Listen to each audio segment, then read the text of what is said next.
I'd like to call tonight's Somersworth Planning Board meeting to order. Anna, please call the roll.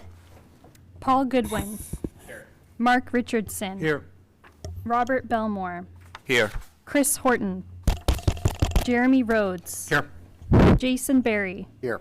Paul Robitis. Here. Ron LaHoulier. Here. This time I'd like to appoint Mr. Goodwin as full voting member for the evening. First item is approval of minutes of May 17, 2023. Is there a motion?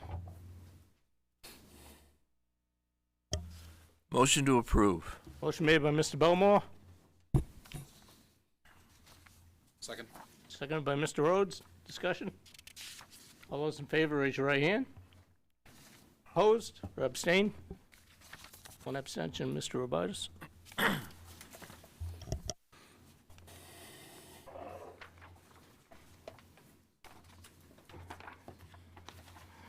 Next item is committee reports. You have the Land Use Board report summary.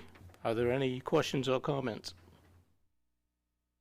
Seeing none, move on to City Council report. We do not have a City Council representative this evening, so we'll move that to the next meeting. Stratford Regional Planning Commission update. Mr. Richardson. Yes, Mr. Chairman. A couple of things. At our last meeting, we approved the draft of the 2023 Comprehensive Economic Development Plan, which consists of a regional look at infrastructure, housing, economic opportunities, educational opportunities, and a broad range of other criteria that go into. It's a 5-year plan that is updated every year. So. Figure out that, but anyway, at any rate, I find that concept interesting. But the other thing is that we're starting to get the regional development requests. We had 2 of them earlier this month. One was in Nottingham, which had an impact on Northwood and Barrington. The other was in Dover, which had an impact on Rollinsford. We kind of look at this whole situation is that it's not the regional request that goes to the SRPC for review. It's not our job to act instead of or in place of local land use planning boards. We look at a situation, we make recommendations, and in the 3 that I've seen so far, there was nothing that we were addressing that hadn't already been addressed by the local land use boards that declared them to have regional impact. So we just give our input on those same issues and send it back to them to have their final decisions made in their own planning boards and other land use boards. So it's an interesting process. It seems somewhat repetitive, but it's part of the requirements now, so that's what we do. Mr. Belmore, question? When he's done. Oh, okay. Yeah, that's it. Yep. No, I think I just offer 2 things that happened last evening at the council meeting that may be of interest to the board. One was the solar array for a portion of the closed sanitary Superfund site, landfill site, was approved. And also a proposal to sell the former police station on Main Street and be developed was approved. All right, thank you very much. Mr. Richardson, anything else? No, that's pretty much it. I guess I'll mention this, that I don't know if Michelle was going to bring it up or not, but there's a steering committee on specifically related to Somersworth housing needs, and through the SRPC, I became part of that committee. So as Chris was invited as well, and our Public Works Director, Michael Babinski, is also part of that. So it's going to be looking at specifically, Michelle wants to jump in. She's been doing this longer than I have, but specifically a survey will be made available for people to take. I just saw the partial draft of it today on their view of housing needs here in Somersworth and what barriers exist towards getting the kind of housing that people are looking for and in need of. So, Great. Thank you, Mr. Richardson. Mr. Belmore? I don't want to steal Michelle's thunder, but with thanks to Michelle and her staff, she applied for a grant. It's grant funded through Invest New Hampshire. So we hired SRPC as a consultant to help us through the process with this grant funding opportunity. Thank you. that's it. 2030 Committee, Mr. Barry. Thank you, Mr. Chair.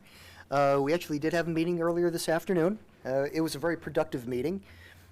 We've begun the process of starting to chisel down our brainstormed ideas and our selecting goals. We're not ready to roll out any goals yet. So our next meeting will be in September, so we will be taking a 2-month hiatus. There are several topics that we are taking away as action items from this meeting, so we're looking forward to our next session. So my next report will be in October. Thank you very much. Next, we'll move on to old business. Any old business that may come before the board this evening? Director Mears. None this evening, Mr. Chairman. Thank you. Next will be new business. Before we get into that, I'd like to ask everybody to turn off or mute your cell phones or electronic devices. If anybody cares to speak at the podium this evening, please come up, state your name and address or your affiliation. And if you have to stray from the podium to make a presentation, we should have a portable mic for you to use. With that, new business, item A, 85 Elm Street, Somersworth LLC are seeking a site plan amendment to add 24 residential units and make revisions to parking, including the addition of a parking lot on a property located at 85 Elm Street, 20 Green Street, and 67 Elm Street in the Business with Historic and Form-Based Codes Overlay, BHFBC District, Assessors Map 10, lots 176 and 177, site number 2022, and CUP number 1/2023. Director Mears. Yes, so the applicant is seeking a site plan amendment to remove the underground parking garage and replace with 24 residential units. Applicant is proposing changes to the exterior of the building. The applicant is also proposing to provide off-street parking at 67 Elm Street. This would require a site plan for the parking lot at this site, which will be a separate request to the planning board. And this use would also require a conditional use permit for that use to be allowed for parking. The property is located in the business district with a historic district form-based code overlay. This will have to go back to the historic district for approval for exterior changes to the building, and they're hoping to go back to the historic district next week. So historic district, the applicant received approval for the design of the original building in November 2022. The applicant will need to seek an amended certificate of appropriateness for the exterior changes to the building. You also did receive some additional information in a narrative from Ty and Bond, which we included at everybody's location tonight.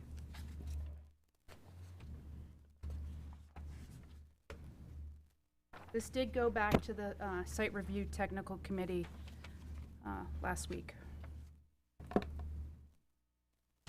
Okay, thank you. Is the application ready for acceptance? Yes. Entertain a motion? So moved. Motion made by Mr. Robitis, seconded by Mr. Barry. Discussion? Mr. Goodwin. As first a question for Michelle, why structure it such that the parking lot is not part of the amendment? That will require additional third-party review. But it's whatever we approve here tonight would be contingent on a completely different site plan review process, which in and of itself is requiring a waiver and a contingent whatever. So my concern here is I find it difficult to provide feedback and a vote on changes proposed tonight when they are contingent on a different parcel, different application, which in and of itself is not as of right. So we did put in the notice of decision that it would require coming back, this approval would require coming back to the board, and that's in this notice of decision. So this is, the outcome of tonight then is more feedback on the direction that they're in, knowing that ultimately it's going to be, there's another site plan that's coming before us that we'll be voting on a parking lot, and the outcome of that vote is really going to be what dictates the site, what their entitlement is. Yes, this is to get feedback from the board about the additional units. They know that it's gonna need an AOT permit because it went over the threshold for disturbance. And again, it's gonna have to go through third-party review for the design of the parking lot because there's gonna be an increase in the impervious surface. All right, so, thank you. I have a few questions, and mostly questions regarding inconsistencies I'm finding in the this package compared to the prior package. One is that unit count has gone up by 24 units, but I can only count 11 units being added on the parking level as it's a single loaded corridor. And I'm wondering if that's a result of just change to the unit size and layout. Wonder if the applicant can speak to that. At this point, is this part of the application acceptance? Oh, sorry. Yeah, we haven't done that yet. Yeah. Jumping the gun, Okay. jumping the gun. Mr. Belmore? I think Paul makes a good point. Would it be better, would the applicant be agreeable to do a conceptual review? I know we noticed it as a approval, but yeah, I kind of share where you're coming from. Like, if we approve this tonight, then they could, there's a world in which we don't, like, I don't know, we all tragically die in car accidents, and there's a whole new planning board, and then there's a different people or different process for reviewing the parking lot, and that's actually, there's a but for here. This doesn't work but for that parking lot approval, and that is not before us tonight.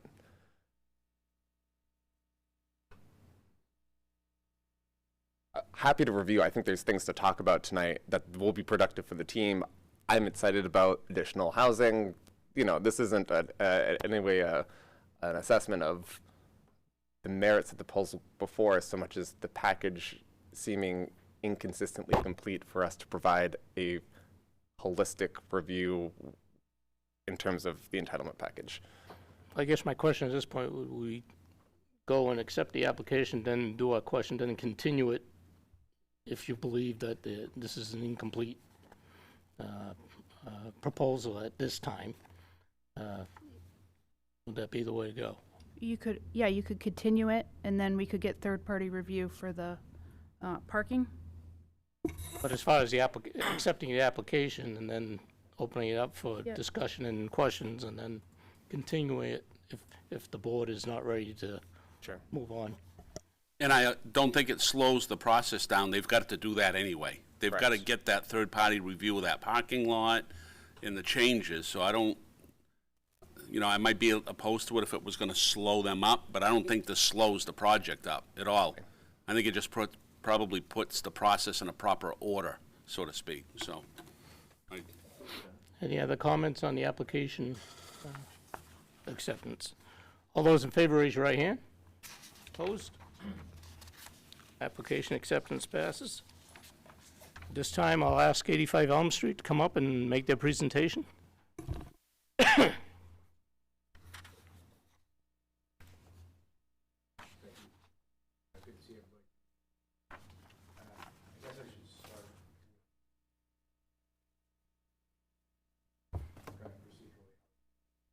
always forget to turn that on. How to bring the parking lot on 67 Elm through, whether it's part of this application or a separate one.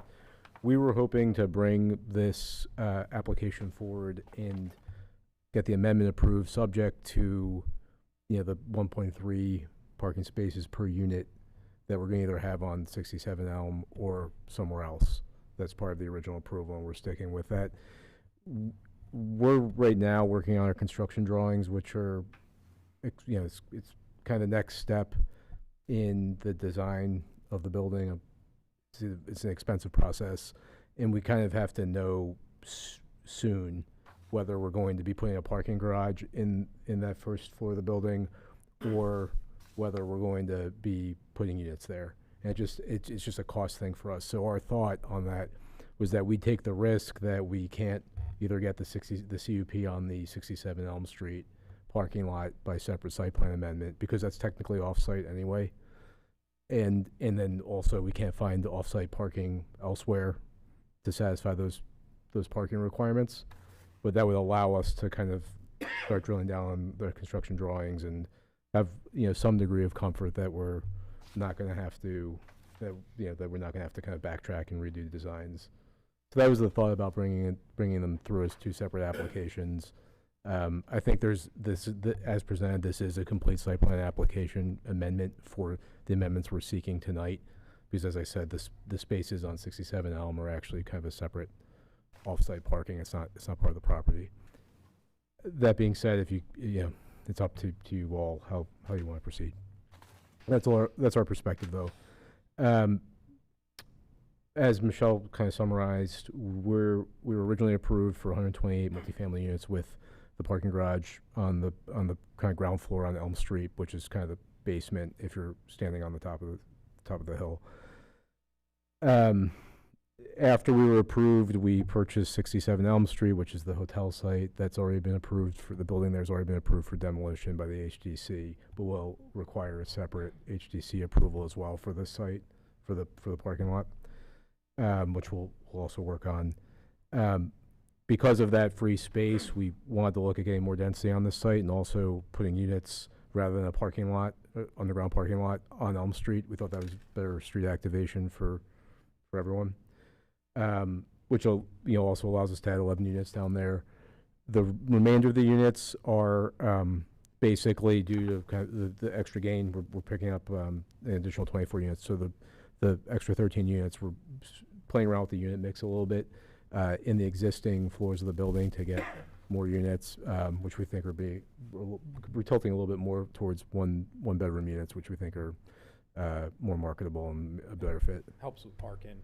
Yep. As well, we're getting rid of some of the 2 bedrooms, which will have a heavier parking amount, and going down to 1 bedrooms. Yep. Studios. So that's not really like as much of a planning board issue, but you'll see in the application the overall square footage of the building actually decreased a little bit, not a lot, but the footprint's a little bit smaller, and because there's no entrance and egress, no curb cut on Church Street for the underground garage, we've also been able to remove one of the curb cuts. So it's a little less steep, a little easier to access and egress, less traffic. We thought overall it's a better site plan, frankly, between the further activation of Elm Street and the removal of that curb cut. So that's kind of where we are. Like I said, we're still committed to the 1.3 spaces per unit that we agreed to in the initial approval, along with the off-site improvements for Church Street that were part of the approval, and like the Cobra head lamps on Main Street and things like that. So really, we're here today looking for kind of the change in the unit count, changes in the parking structure, the way the parkings are organized, and then also, as Michelle mentioned, we are looking at some exterior design changes as well. We're bringing them through the HDC separately. Those are also cost-driven. That's the other thing. The other kind of in the background, burying parking like this on the ground, it was a necessity without 67 Elm, but it is extremely expensive. So much so that it was becoming a kind of a feasibility issue for our project. So that was one of the reasons why we looked at increasing the unit count, moving the parking to surface, and putting units in place of the underground parking. That's kind of the ask tonight. That's what we're here for. I'm here with Ben Stebbins, my partner, and Neil Hansen, our engineer, who can answer any of the technical questions you might have on the application. Okay. Guys all set? That's it for now, unless you have any questions. Open to public hearing. Any comments from the public? Seems there's nobody in the chambers at this time. I'll turn to Director Mears. Is there any correspondence concerning this item? None this evening, Mr. Chairman. Seeing none, close public hearing. Questions from the board? Mr. Goodwin? Sorry, thank you for answering the question on the unit mix. Yep. So one of the things looking at the floor plans that have been provided, the typical floor plans. Before, the garage level was on the lower side. You had stairs going up into the garage level. Now that's an occupied level. So you have 5 on the back side of the building. You have 5 occupied levels, but you have a basement level or sub-level that has doors which appear to go into egress stair towers, which I'm assuming will be convenient entries for residents because you have a significant amount of parking off of Elm Street, on Main Street, etc. I don't see a plan illustrating that lowest level, which is probably very basic because it's probably just 2 stair towers, but it's a little hard to, we have floor plans showing 11 new units where parking was on a single loaded corridor and then no way to get there from the outside. So it's hard to review a site plan without fully understanding how that part of the building is interacting with the rest of the site. The other thing I would note in this change is that this elevation, I'm not a fan of open parking, so that I don't miss the parking back here. I think it looks better in general, but the mass of this is now a little more monotonous. It's a really big gray wall. And I suspect HDC will have opinions and other people on this board may have opinions. The 2 observations I will provide is the top level. You've already sort of set a cornice there to differentiate that upper level. I would suggest exploring options to maybe make that top level a different color siding, just to help it recede a bit, or to differentiate the top of the building so it's not just 5 levels of gray. I think your precedent images at the HDC were very compelling. There's some really nice clad mill buildings you guys had that I think are good precedents to vibe off of. On the lower level here, in terms of street engagement, I love seeing doors to help activate what was essentially otherwise an alley. It still pretty much feels like an alley, though. This lower level is very bare. There's no windows on that lower sort of sub-basement level. Obviously, you're not going to get windows down there. There's nothing down there other than mechanical or plumbing drops or whatever. So what I would suggest you explore, I would like it to look better. I think landscaping is how you're going to get there. And materialistically, maybe bring back some of the brick. I don't miss the brick on the rest of the building. I think the base of the building having brick could add something to it, especially from a historical context. It doesn't read correctly to me as it's currently drawn. One thing that I have seen done and I've utilized on projects like this is using planters around the perimeter that can also help with your average grade plane if you're having high-rise code compliance issues. So if you get a large enough planter in there, you can play around with that, and that will help break up that back level a bit, which right now I think is the biggest visual thing that I have to get over. Is the backside of this now is she's bulky. She's bulky, and there's a big dead wall that people are going to be walking past, and it's unpleasant. So I'd like to see that that addressed. In terms of thinking about the Somersworth Hotel site becoming parking, I think that's fantastic and great opportunity to get more housing in the downtown and to utilize another underutilized lot.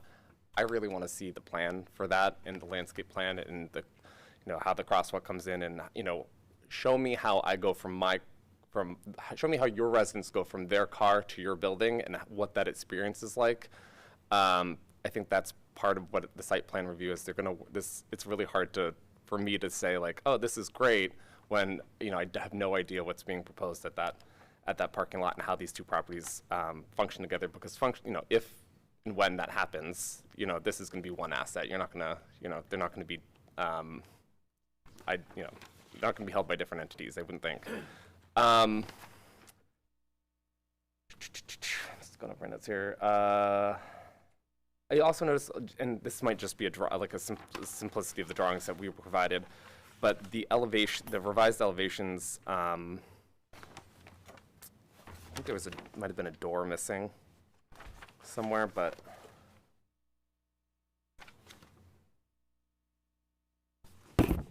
on the south side. Okay, I think I found it. There is a door. Okay, good. I think that's it for me at the moment. Thank you. Mr. Richardson? Yeah, thanks for coming back. I have people asking me, I mean, it's proposed as a 4-story building, but from one side, it's clearly 6. And people are asking me, how does that happen? And now you're using 5 of them for housing. So I'm not sure how we get past that. I mean, it proposes a 4-story building, but on the one side, it is clearly 6. So just throwing that out there, that I probably had a half a dozen people ask me, what's up with that? And I don't have an answer for that. The other thing on what we're looking at here for the parking lot, and again, this is not necessarily a plan, this is just a rendition. There's no crosswalks for people to get from their cars across the parking lot. You know, a designated safe area where traffic should stop for people in a crosswalk. It's just a safety issue that I think is important. So, particularly without having the underground part of it. The more cars that are out there in that lot, the more we need some safe space for people to walk about and get from their car to the building. That's it. Mr. Robitis? First of all, I'd like to remind everyone that this is already an approved project. So I don't think it's fair to the applicant to start making all kinds of changes, so to speak, on what we've been through a couple of planning board meetings. You've been through SRTC. So, if nothing happens with the Elm Street parking lot with the old hotel, this thing moves forward as it is now. So I don't know how much how fair it is for us to now all of a sudden be starting to change certain things of the project. That's just speaking from one board member. I would like to see the rendition of what those additional apartments would look like, and I would also like to see what that parking lot's going to look like. My hang-up is that we're going to approve the project, but that approval of the additional units is, and stop me if I'm wrong, is based on the additional parking at the old hotel site. If that hotel site does not happen, is your plan still to not do the parking garage and find parking somewhere else? Yeah, so we're still in conversations with a lot of other people in town to try to find more parking, and those are coming closer to happening. But the lowest hanging fruit is definitely to do the parking right here, right next door. And to be honest with you, me, again, as a board member, we've got some, blight down there. That building is awful. So whatever you do there is going to be a pretty significant improvement. So I'm for that. But I don't know if I can approve the project based on what that's going to look like, what the parking lot's going to look like, what, you're trying to get parking, but you don't have it yet. But I also understand the predicament you're in, is trying to move this thing forward. So on the parking, I mean, one of the issues, look, we invested some money in buying the hotel lot. It's an expensive parking lot in itself. It's pretty small. Yeah. The underground parking though is I don't think we'll build the project with underground parking. So we're looking to. We've had a lot of very serious conversations to pick up additional off-site parking spots in addition to 67 Elm. It's a little bit of a chicken and the egg thing because we don't want to start leasing projects if we don't have, the units that we're thinking we're hoping to get through the amended spaces. So we don't want to kind of sign leases, but we're pretty confident that they'll be able to be brought under contract. So that's why we were looking at this more as. We're going to hold to the 1.3 spaces per unit that we've already agreed to, whether that's 67 Elm or somewhere else, and that's a condition to our building permit. So we can't go until we have that. And that's how that was approved. We didn't have the 1.3 ratio in hand when it was originally approved with. If you can get it, you have your approval. So it'd be And so we were showing, so, we own 67 Elm, so we can speak to that, assuming we get a CUP from you and you approve our site plan and the HDC approves the parking lot as well, the design of it, that we felt was, frankly, we thought it was going to be giving you guys more comfort, not less, that we'd be able to meet the 1.3 parking space requirement. So that's why we were showing it. That's why we wanted to let you know that we have it. So it wasn't like, oh, geez, these guys are asking for another 24 units and they don't have any parking. So that was the reason for presenting it the way we did. But we're kind of thinking it more of that as like an off-site parking space that may or may not be available depending on the separate site plan application. And we're willing to accept a condition on the application. So I just want you to know, again, speaking for one board member, I love this project, and I know how hard you guys have worked with the city and the staff to get that accomplished. It's just trying to get over that hurdle of voting for a project when there's still a lot of unknowns is where I've come up with a little bit of difficulty. But Understood. so I could be compelled to vote either way, I guess. Will the 67 Elm Street building be raised? Yes, yeah. In fact, I think we're required to under the HDC, the existing HDC permit. There's a demolition permit. I think it requires it to be raised within a year or something. Yeah. Mr. Rhodes? Thank you. So I think Mr. Goodwin, Mr. Roboto, and Mr. Richardson have gotten to several of the points that I'm going to make, so I'm not going to reiterate those. What I'd say about this in general terms, every single one of the changes that you're bringing in front of us tonight on their own is an improvement to the project. Adding more units, shifting to 1 bedrooms instead of 2 bedrooms, getting more parking, getting rid of the old Somersworth Hotel building. Things an eyesore. If you guys knock it down, you'll be doing a service to the community. Talking about adding a parking lot there, shifting away from underground parking to surface. On their own, each of these ingredients are tremendously beneficial to the final project. My concern around this, and I think it's one shared by a lot of the board members, is that there's a lot of moving parts here. You need an AOT permit, you need a CUP, you need HGC approval for the changes to the main structure. There were some concerns raised at SRTC, which I'm sure are relatively minor, around roof bracing for additional utility load. There's questions about the shifts and what that can mean appearance-wise for the building. I'm not comfortable with a vote on this without knowing how all of those pieces interlink. But what I'd say from my perspective on this is once you get those pieces interlinked and we can see this, if you do 2/3 of as good of a job as you've done with everything prior to this, I'll vote for this even happier than I was for your original approval, which was very happy. At the time, I think it was one of the best projects I've seen come before me on this in 6 years or so on this board. Which is an odd way of saying I won't vote yes on this tonight, but I cannot wait to vote yes on this in the very near future. Mr. Berry?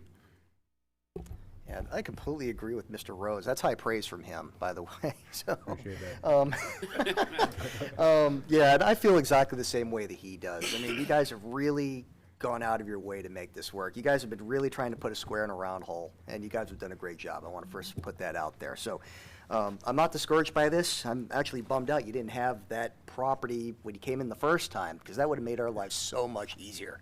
I like it. I like the idea. I like the concept that you're starting with. It's too bad you got a retaining wall on the south side of that parking lot, because I would have seen how you would have facilitated getting back to the building. But one board member's recommendation, I'd like to see a sidewalk, even just a simple paved sidewalk that's on the east side of that parking lot that runs the street, and also make sure there, to Mr. Richardson's point, that there would be a crosswalk. Want to make that safe and give people a dedicated place to walk. Now, as far as the main building itself, completely understand. I know the facade has changed. There's nothing you can do about it. I mean, you're putting a wall where it was previously open. So I definitely agree that some strategic landscaping, maybe some arborvitae, maybe some trees of some sort to break up the monotony of the building. I know HDC will have their way. They're going to have their opinions about what to do, but at least one board's member's opinion, it might be good to go that route as well. Thank you. Okay? That's all I have. Thank you. Thank you. Other questions from the board? Mr. Belmore? Can you explain sheet C 102.2? Is this the original parking, or is this It's as proposed. what? The, this is the plan you're looking at? Yep. Yep. This is as proposed, so it shows the Elm Street parking as well as the removal of the underground parking under the building. Does it show the lease spaces or just the hotel? In the off-street parking requirements, it speaks to the off-street requirements. It's up in the kind of left-hand corner. I don't. Can you go over it? Sure. I can't see what you're looking at, other than this map. Which section? If you could point out what section is what. So everything on this, sorry, the spaces on this plan are represented by the 148 that we're calling on-site. So it's the 67 Elm lot, the 85 Elm, and then this park to the south, plus the 24 spaces here. The 60 spaces are off-site lease that are not represented on this plan anywhere. So these are new parking? So these spaces and all these spaces are unchanged from the original approval. We did a minor reconfiguration over here and got about 10 additional spaces or so that'll have an easement with the 28 green lot, and then the 67 Elm lot was not part of the original approval. That's the hotel lot? Yes. Thank you. Mr. Goodwin. More a reminder from what we previously approved, you're counting those 24 spaces on on Elm Street as on-site, but they're technically public parking spots that you're planning to lease, correct? No, they're on. That's the parcel. So this scope of work line is the property line. It's a little hard to see where the property line is on this plan. Yeah, so what is the stock lot line pretty much follows the property. Okay. So I remember what you were talking about. We did show 10 spots on the other side of the street that were city land. We kind of squared that away. But this parcel, it's hard to visualize because the built condition out there right now is so informal. So the parcel actually goes into what we would today by eye perceive to be the Elm Street right of way. Okay. Okay, that was mostly my question. Oh, and actually, just one point, and it's just a plan error. The on your site plan, the reason I thought there was a missing door on this sheet C102.2, the door your egress door that was previously shown on that south parking lot is not there. So when I was looking at this, I was like, how the hell are the people in the south parking lot going to get in the building? So just make sure that gets back on there.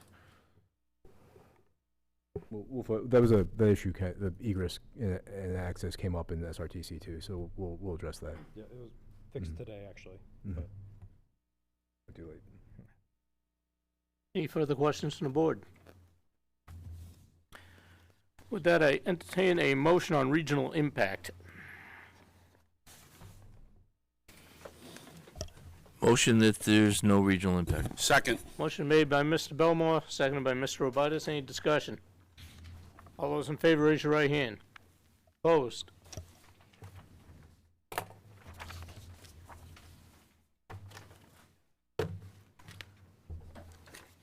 Director Mears, did you review conditions of approval? Plan revisions, the planting impacted by additional parking lot shall be relocated on the site as to not reduce the total number of previously approved plantings on life safety systems required by national or New Hampshire code. A pre-construction meeting is required prior to the start of site work. An escrow in the set by the city's contract to the Department of Development Services will be established for site construction inspections prior to the start of any site work. A performance surety in the amount agreeable to Department of Development Services, but no less than 10% of the cost of site determined by the engineer's estimate of construction value, will be established for on-site erosion control prior to any site work. Applicant shall apply for a new water and sewer connection permit. Erosion controls shall be properly installed prior to any construction. Permit is required for all trenches across city streets. This permit is required for utility connections in Church Street and Elm Street. Driveway permits are required. Landscaping survival security is required 10% of the total cost of landscaping. during and after construction. A copy of a completed stormwater log shall be provided to the Department of Development Services on or before January 1st. The ongoing condition of approval, all shown on the plan shall be maintained. All outdoor lighting shall be downlit, shielded, and no light is visible from adjacent properties except for those permitted by the planning board. As-built are also required. Thank you. And all of the conditions from their prior approval effect. Time entertain a site plan motion. Approve, continue. There are no conditions of approval other than what was originally approval? These are the new conditions plus the conditions of approval. What are from the that. conditions?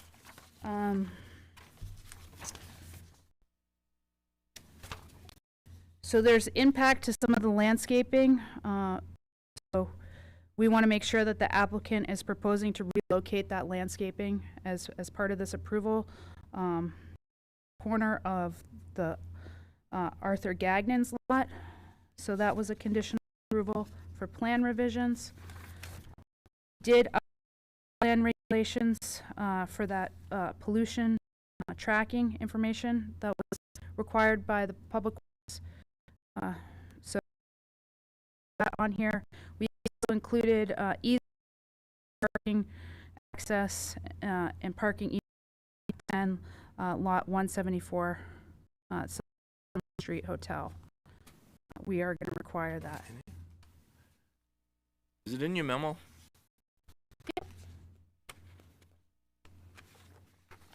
It's sorry.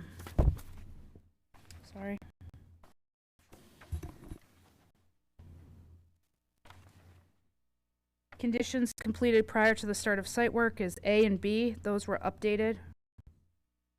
And the revisions were updated. I'm talking about conditions of approval, not conditions that need to be met by site approval, or what are the conditions of approval other than the conditions of the original approval? For instance, somebody talked about a sidewalk. If we could discuss that some more, is that in a condition of approval, or is that on the talked about at SRTC, that would be required as part of their next site plan application when they come to the planning board for the parking lot. So we went over a number of the items that the planning board has addressed. The applicant is working on putting that application together for site plan approval for the parking lot.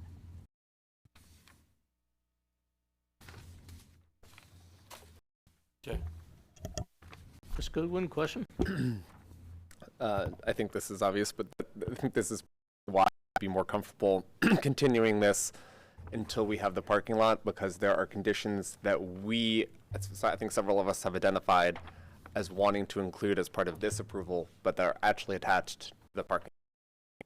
So I think it's just a little gray, and I wouldn't feel comfortable trying to pre-coordinate conditions approval without the other before us, with the other plan before us. No further questions. Anybody care to make a motion? I'll make a motion, just for sake of discussion, make a motion that we continue this project so some of these things can be brought, the parking lot, hopefully could be approved. More drawing, more up with the time to get more parking secured of the 1.3 per unit. I think questions answered. I think Mr. Goodwin is spot on. Make the motion to kick this down the road, for another. It's important to do that.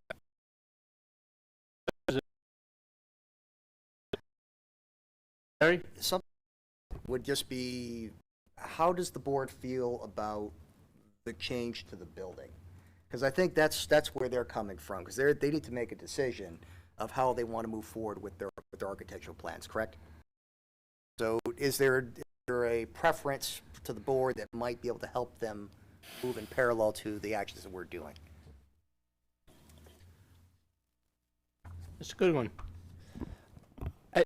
For me, it's hard to parse that out because if we give them some of the aesthetic choices that have been made on that elevation that have changed. You've changed materials, you've changed the massing and the feel of it because of the programming change in the lower level. That changes the look and feel of it from the street. I've given you my aesthetic concerns related to that. The HDC is ultimately going to be the one that you're going to get through. The HDC on that, I've given. Frankly, I wish we had a more robust design process in town, but that's a whole other conversation. But I don't think I can say, you know, what, like, oh yeah, we're willing to approve the additional units, because I think that for me the but for here is that they wouldn't be happening without this parking lot acquisition, right? So it's like, if you guys had come in and said we are getting rid of the underground parking, and we've right mix, we're adding 24 units, and we would like to get the approval for the additional density, and we're just going to rent unanimous parking spaces elsewhere in town. I think that's a different ask. That's not the ask that's before us. The ask is we're adding density. We are close to securing or have secured essentially a joined lot. So the physical proposal before us tonight is so integrated with that, and I think that that lot informs, you know, per the sidewalk, per the crosswalk, per landscaping. There's just, it's difficult to decouple purely building feedback. I think people should and can give their aesthetic feedback on what's before them, but I don't know how you approve the additional density and then have them come back with this separate proposal. I also think it's just messy, and I think it sets a bad precedent for other projects that are changing things programmatically that then rely on future subsequent approvals. Mr. Belmore. Yeah, I was trying to figure out a way how to make an approval contingent upon planning board approval for the parking, the former hotel, but then it might be leased. So I don't know how to making it contingent upon approval, because again, to be redundant, there's moving parts here, and I don't know how to make that happen. Contingent upon HDC approval, contingent upon parking at the former Elm Street Hotel. It just, I'm kind of all over the place. So if somebody way of doing that, or I guess, was the motion to continue? The motion was to continue. Did we get a second for discussion? Yes. Yeah. I'm not there yet, almost. Mr. Richardson, then Mr. Berry. Aesthetically, I'll address that. I really like the colors on the first one. If my memory is correct, there was some sort of brick tone red that highlighted at least the upper part of the building. It kind of fits in with the old mill look, if you will, the old brick mill kind of thing. Right now, it's just, personally, it's kind of bland. I'm not knocking the project. I personally am an individual who would like to see more color downtown, and you know, just brighten things up a little bit. That would be my direction on this, but that's just one person's opinion. I'm not going to ask for a vote on it. Mr. Berry. Yeah, so I, for one, I definitely support, I will second the motion to continue. But I think the takeaway here, we can debate and argue facades. Facades can be negotiated, right? We can come to an agreement with that. And I agree with everybody that the other boards need to have their say. I think the HDC will have the strongest say there. But for the sake of the applicant, I think it would be wise to say, okay, what's happening inside? Are we okay with the extra layer of residential? Can we live with that? Or is there anybody that can't live with that? You know, if not, speak now or forever hold your peace, sort of deal. I know that's a terrible way to say it, but, you know, it gives them, at least them, the abilities to say, you know what, we are going to come forward with the design where we're going to do the parking lot to accommodate this, but at least then they can say, yes, I'm going in with residential in mind, right? So I would say I would be okay with that extra level. Now show me your parking lot design. Understood, thank you. Mr. Belmore? A couple things. First of all, I'm fine with the extra apartments. And there were great comments about some aesthetic issues and landscaping and that sort of thing. And I don't really have anything else to add. The only thing I would ask is, you want approval sooner than later, but how much leeway do you have? Are we killing the project by waiting a month? It doesn't seem a month would be unreasonable in my head, but you're the guys that are doing the project. What we've done before, I know we're getting into vacation time too, come summer. What we've done for other projects is to have a special meeting in a couple of weeks. Just I don't know how much time you need to wrap up what you need to wrap up. See what I'm trying to say as far as options and what the time crunch is? Mr. Rhodes? So I think Mr. Berry makes a good point with giving you some guidance on where we stand on the changes you're proposing. From my view, any additional units, if you have a good way of handling the parking from it, is not just something I'm okay with, I fully support. There's a cited lack of available housing throughout the entire Seacoast region. Adding more to a project, if you've got a way to mitigate the impacts, is something that I'm enthusiastic about you doing, if the parking is handled. We do need to know how that's done. Knocking down the Somersworth Hotel to do it, again, something that I think would be enthusiastically supported by everybody on the board, and I could speak for myself, absolutely is. Anything we suggest in terms of aesthetics, any trial balloon we send up from that, HDC is probably going to modify. What I would say on that is the big flat gray walls, they're probably not going to be okay with it. If they were, I'd be surprised, and I would look for something more than that.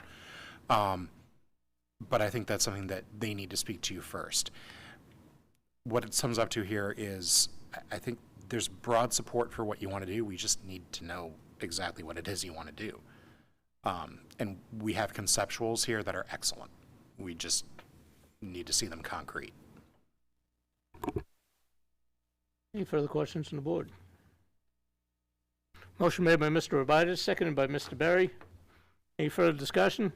All those in favor, raise your right hand. Opposed? And I just want to also add Mr. Belmore's suggestion that if there's a timeline crunch or something that's going to impair whatever you're doing, I personally, I mean, we're all busy. I'd be willing to do an extra meeting and take time out of my evening to come in and do what you guys need to do to get this moving. I appreciate that. Thank you. Thank you all. Thank Have you. a good night. You as well. Director Matters, is there any other new business that may come before the board this evening? None this evening, Mr. Chairman. Next item is workshop business, item A, solar ordinance discussion. Director Mears. Yes, so I did provide a memo regarding some zoning amendments to section 33 of the zoning ordinance to come up with some language for solar. It's been a big issue that's gone before the Zoning Board of Adjustment recently. There's been an increase in the number of requests of ground-mounted solar units within the City of Somersworth Commercial Industrial District and the Residential Commercial District. Currently, there is no standalone regulations for solar within the city's Chapter 19 zoning ordinance. We're proposing to change it to allow for some solar regulations. This would give applicants clarity in the process for developing solar within the City of Somersworth. The model solar zoning ordinance for New Hampshire was used to help guide this draft solar ordinance, along with research from surrounding communities, which include Barrington, Durham, Dover, and Rochester. Again, the current ordinance, the interpretation of the ordinance is that these units meet the definition of structure in the zoning ordinance. A structure is a combination of materials to form a construction for use, occupancy, or ornamentation, whether installed above or below the surface of land or water. I can go through some of this draft ordinance, the proposed changes, but basically the New Hampshire model recommends that solar be regulated by conditional use permit, which allows it to go to the planning board for the use. We did add definitions for different solar uses, for solar land coverage, roof-mounted solar, solar collection systems, ground-mounted solar, carport solar. For residential uses, the draft, we're suggesting that this use be allowed as an accessory use within the rear or the side setback. There are communities that regulate the size of the ground-mounted solar panel allowed in residential districts. To give you an example, I included the size of the sun tracker actions, which have been going before the planning board and the zoning board. They're roughly 500 square feet. So some communities regulate this by allowing less than 500 square feet of land solar coverage. This would be allowed as an accessory use as proposed, but again, I would like some feedback from the board. Perhaps the board feels that it should go before the zoning board for a special exception. Let's see. There are specific solar requirements and exemptions. Roof-mounted solar collection systems of any size would be permitted in all zones without a conditional use permit except within the historic district, which would require review. Municipal systems, all solar collection systems for municipal use are exempt from land use regulations.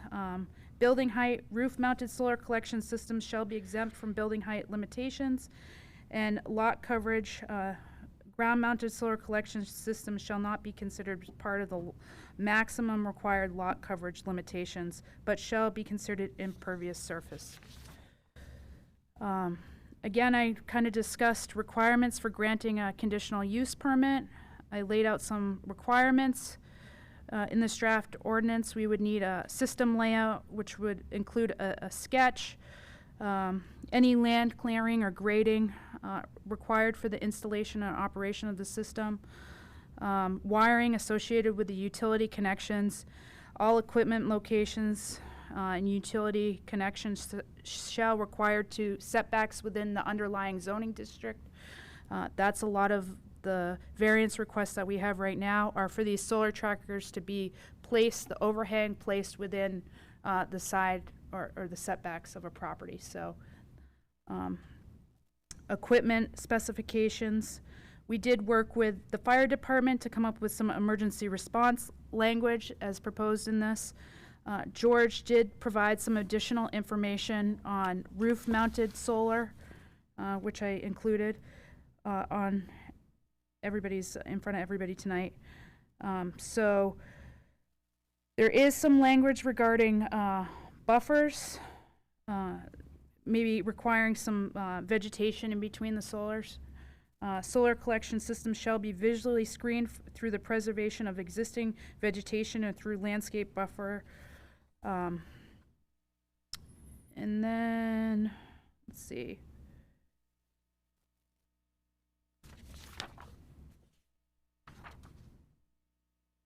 There was some electrical requirements requiring a electrical inspector and a building inspector.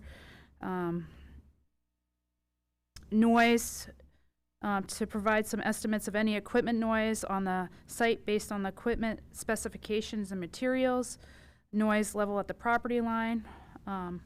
Again, the setbacks would have to follow the setbacks of the underlying zoning district. And we did include some language on abandonment or decommissioning of ground-mounted solar systems or any kind of solar system, and conditions of approval. So as it's proposed, this would require conditional use permit through the planning board to allow for specific uses. For ground-mounted solar, we did allow it in the commercial industrial district and the residential commercial district as an accessory use. But there are specific criteria. They shall not be located in the front yard and shall meet or exceed required side and rear setbacks for accessory building. In no case shall ground-mounted solar exceed 20 feet in height. That's what we require for lighting in that in our site plan regulations. And ground-mounted solar shall not be allowed within the wetlands buffer. This is some other language that I put in here. So this was the first stab at coming up with the solar ordinance. I'm open to any feedback. Mr. Berry? Yeah, so from, one thing, I used to work in the wind industry, okay? So one thing that was big in the wind industry is that anything that's on a tower, normally you want to make sure that if the tower were to fall, that it stays on the property. To say that you're within this, or you're outside of the setback, you might fall onto someone else's property. Now, I know these towers are not terribly tall. I know the ones next to Taco Bell, they're on the tall side, but we got to be careful with our language as far as in the case a tower does collapse. And I would apply the same to wind. I don't know if we have any wind turbines here in town, but certainly the same language should be applied. Mr. Goodwin? I guess just a question for Michelle and maybe others if they know. Is on the ground-mounted solar I just think it's like roof-mounted, great. I think most in residential areas, I think that's very well understood. I'm concerned about it in residential, ground-mounted in residential areas. If I have a 500-foot array that's 20 feet high, and it's just in my side yard, and my neighbor gets to stare at it, like this is not going to make a lot of friends. This is going to make friends. You know what I mean? Like, it's good for the environment. I'm like fully on board for like the mission, but I'm just also thinking like, is that normal? Is there like a minimum lot size that might be considered? I'm just thinking of like in tighter parts of town where it's like it might be within the setback and it might meet all the things, but it's like you have a very small side yard that is crammed with a relatively large solar thing. I don't think it's likely, but I don't think we should write the ordinance to allow it either. I would imagine you'd reviewed some other towns, because some other towns are already big into this, and Yeah, they don't regulate it Portsmouth, as Durham, much in ground-mounted solar and residential right now. The only one that does is Durham. So, the way it was proposed, we did say special exception within the residential, so it would have to go to the zoning board as an accessory use. But again, So there's oversight. I guess as long as there's a check in that scenario, so that we're helping to coordinate some of the concerns. Ground mount is where it starts getting a little hairy to me in residential areas. Mr. Rhodes? Mr. Robitis? So a couple of things here. First off, I think this is, especially for a first stab, very well put together. One thing that tends to limit the impact of residential use, particularly in tightly developed areas, is you get some limitations just based on shading. I've got solar on my rooftop, and my backyard is very compact and runs right up against two other neighbors' boundary lines. If I were trying to put ground mount in there, I wouldn't be able to find a company willing to do it, just because there's so much shading in the area, it wouldn't be worthwhile. So there's some limitation there, and having the additional oversight of it requiring an accessory use permit there, I think, helps prevent that from becoming eyesores or major NIMBY factors. The only thing that I wanted to raise here is the cap numbers on generation capacity.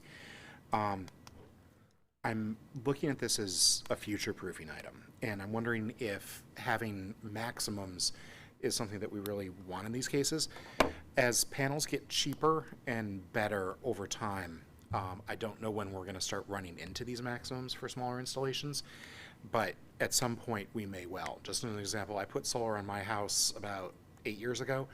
A friend of mine just mounted it onto his. He's just waiting for it to be turned on, and at about 40% of the rooftop area that's on mine, with more shading, he's getting projected 60% of what mine was projected to be.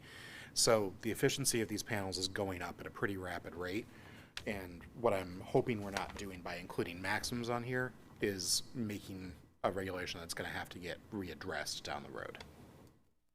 Thank you. Mr. Berry and Mr. Richardson? Yeah, so actually, Mr. Rhodes brings up another good point. Sorry, Mr. Robitis. Let him finish. Right, sorry, I'll be quick. Sorry. So I actually agree with the whole maximum size. The reality is that pretty much most applications are going to be net metered, right? So I'm net metered, right? So when you go through the solar creation process, the first thing they do is they ask you for how much power you use, right? So they don't want you producing a lot more than what you actually use, because it changes basically you become a utility provider, and they don't want that. So it's normally not in the utility company's interest for you to have large sizes. So in my opinion, I don't think we should regulate that. I think we should let the utility company manage that. But also be aware that if you do have large providers, there will be equipment. So, if I get one, Mr. Rhodes gets one, Mr. Richardson gets one, you might have to upgrade stuff in the street too. So there are some negative things that need to be considered. I know. But I would certainly let the electric company be in charge of that. Mr. Robitis? I guess it's more of a question to the rest of the board. Do we think it would be too restrictive to say that we, in residential areas, will only allow them in the back of a project? And the reason why I say that is, again, your neighbors, you're looking at these ground-mounted arrays in the yard, and potentially that's what a neighbor will be staring at. I particularly wouldn't want it in my yard, in my neighbor's yard to look at. So it's just a thought. They're not. I particularly love, as I think you used the word, Mr. Goodwin, the mission. I love the mission. I love people being able to rely on that. But boy, I don't like the looks of them. The ones that are out on 108 by the car wash, the ones by the car wash, out by Home Depot, I do not like the looks of them. And if you start having those popping up all over the city, I just don't know what that's gonna. I guess the only That problem is appearance. on certain lots, it has to face certain, south most of the time, I would imagine. But again, there are lots when they come. I just had a solar review on a property up north, and the way I'm situated, I can't generate enough electricity to make it worthwhile. So, Something to think it's going about. to work for some, and it's not going to work for others. But it also depends on lot size, right? It also depends on where the house is placed on that lot. It depends where the shade is, where's the sun, right? So it's hard to make a blank statement, because if you have 10 acres, what's the front yard? It could be in the back of the property. I'm just thinking of neighbors. That's all I'm thinking about, of what somebody potentially is going to have to, when they're out having a cookout in their backyard, what they're going to look at. And they're not handsome. Mr. Richardson? Yeah, one of the things I think about is maintenance around them. Mowing, making sure that, you don't have overgrowth underneath them and all that kind of thing, again, for neighbors or just for people driving by in the roadway. The thing that I'm reminded of is when Crockett Crossing put in their solar arrays, and the first time they mowed the lawn, they threw up a bunch of rocks and broke a bunch of the panels.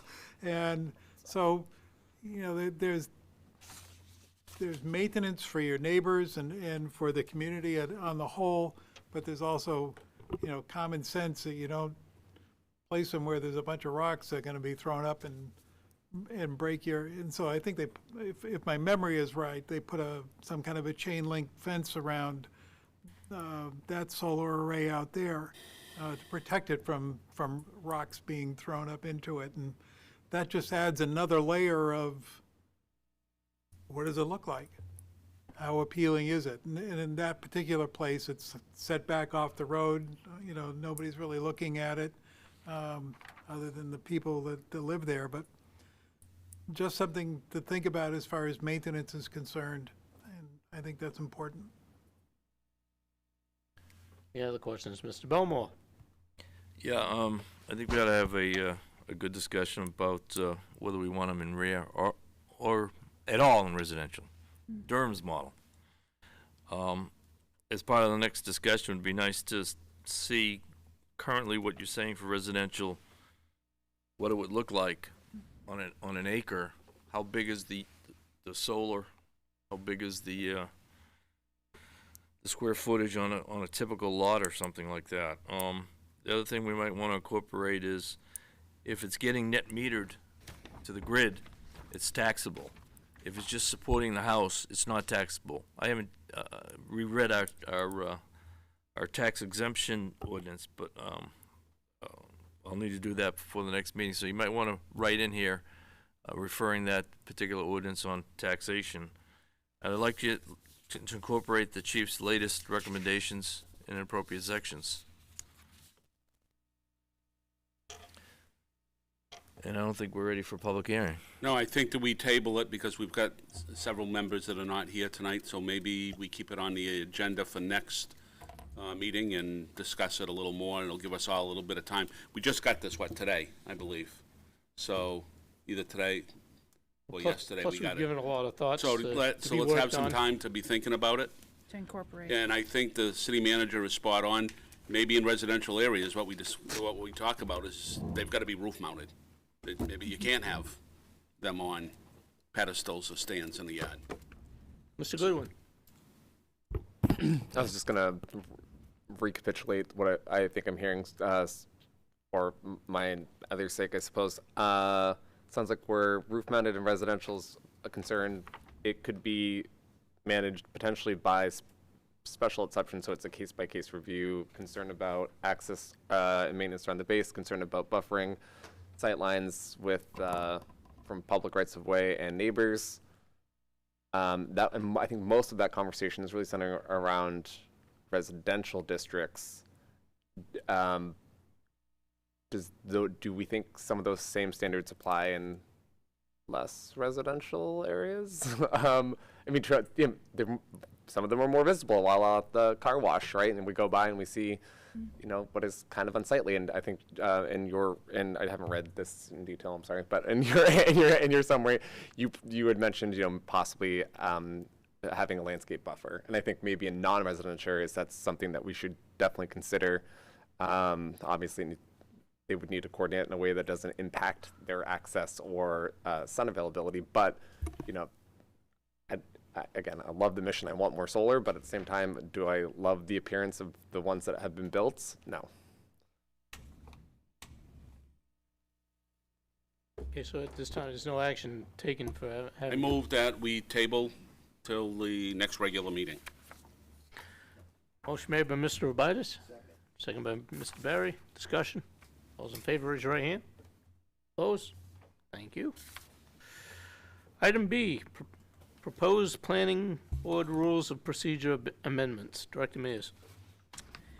Yes, so you all should have received my memo regarding Planning Board Rules of Procedure. Attached, please find the red line copy of proposed revisions to the Planning Board Rules of Procedure to update various items to be in the red line with current RSA requirements. The following are the proposed changes. To F2 of the public notice, to remove the notification of public hearing on each application shall be given to the general public in Foster's Daily Democrat or some other newspaper of general circulation in the city, and replace that the notification of public hearing on each application shall be given to the general public pursuant to RSA 676-4D on the city website. Per RSA 676-4, board's procedure on plots, I did highlight a section. Notice to the general public shall also be given to at the same time by posting or publication as required by the subdivision regulations. The subdivision regulations state upon receipt of a complete subdivision application in the case of major application, recommendations from the site review technical committee and the planning board shall within 30 days place an item on its agenda for public hearing. A completed application sufficient to invoke jurisdiction of the board shall be submitted to and accepted by the board only at the public meeting of the board, and notice as provided in RSA 676-4D as the same may be subsequently amended. I gave some language regarding the site plan, public hearing notice as provided in RSA 676-4 as the same may be subsequently amended. The SRTC shall begin formal consideration of the application within 30 days after submission of the complete application. So this is basically just to update this. We've had trouble with the newspaper in noticing of the public hearing. They want us to get in contact with them quicker than, at least they want 15 days prior to public hearing notice for this, which can cause a time crunch with the public hearing notices. So we want to just get in line with the state regulations. and not have to notice the papers anymore. And then the other section was for verified mail. The planning board shall notify the abutters, the applicant, holders of conservation, preservation, or agricultural preservation restrictions, and every engineer, architect, and land surveyor or soil scientist whose professional seal appears on any plot submitted to the board by verified mail as defined by RSA 2153. So we have a definition for verified mail. The term verified mail means any method of mailing that is offered by the United States Postal Service or any other carrier which provides evidence of mailing. RSA 2153 added by 2019. Mr. Robitis? So I guess this is for the director. I assume this is just housekeeping items. Yes. So to speak. There's nothing in any of what you just reviewed that doesn't make sense to me. The newspaper thing, I'm not even sure how many people currently read the newspaper now. It's so I'm not sure. Does this need a motion to move it on? Yes, it will need a motion. It does not need a public hearing. Is this something, Mr. Manager, that the council has to vote on to add? No? No. So just for the sake of discussion, I'll make a motion that we move forward with the changes as recommended by the planning department and the director. Motion made by Mr. Robitis, seconded by Mr. Rhodes. Discussion. All those in favor, raise your right hand. Opposed? Motion passes. Communications and miscellaneous. I notice you have a memorandum about Walmart site Yes. plan issues. I was happy to update that our code compliance officer, Shane, is working with Walmart on the site plan issues in regards to the landscaping on the site. He's been in contact with the corporate office, and he's working with the landscaping company to bring Walmart back into compliance with their site plan. Walmart has a local landscape company that has contacted Shane, and they're ready to start the project, and Shane will be meeting with them out on site. And Walmart is also going to be coming back to the planning board for a site plan amendment to their original approval, so we've asked that they start working on taking care of some of their compliance issues. Now, my question on the landscaping, I believe when they originally approved Walmart, it was just Walmart. And they had the whole territory. Now, are they responsible still for the whole plaza, or the pocket businesses in the front? Now, like Burger King and the muffler shop? I believe those are separate applications, but Because that's where it also looks very poor. the original plan for Walmart for the landscaping was a very robust landscaping plan, and not all of that was installed. So Then again, they do own where the gas station is. yeah, so yeah, they do own the gas station. That's That's part where of the part original. of the landscaping is a little subpar. Yeah, so it may take a while to bring them back into compliance, and we're probably going to have to work on them on some of the species that were proposed in the original landscaping plan. Landscaping companies are having a hard time sourcing some of these species, so. Okay, thank you. However, I will say this has It's a been good going move on. ahead. This has been going on for years with them. So it's a good move ahead. I think it's a good move ahead, but I'm gonna have a hard time approving any type of site plan addition or amendment till this is done. So maybe that creates a sense of urgency with them. And you also have an item on, I believe, Royal Drive and Tri-City Road Yep. sidewalk extension? This is just an FYI that the Director of Public Works and the City Engineer met with Flatley Company regarding the sidewalk layout on Tri-City Road. They're gonna have the applicant shift the sidewalk out on the drainage swale and the abutting back curbing, and asking them to extend the sidewalk on the lawn areas as to connect with the old asphalt sidewalk on the other end. And in case the planning board had any feedback, because this was a condition of an original approved site plan for the storage company that's driveway is located in Somersworth, but the project is part of it's located in Rollinsford. Any other communications and miscellaneous? Entertain a motion to adjourn. So moved. Second. By Mr. Rubias, seconded by Mr. Belmore. All those in favor, raise your right hand. Opposed? Thank you very much.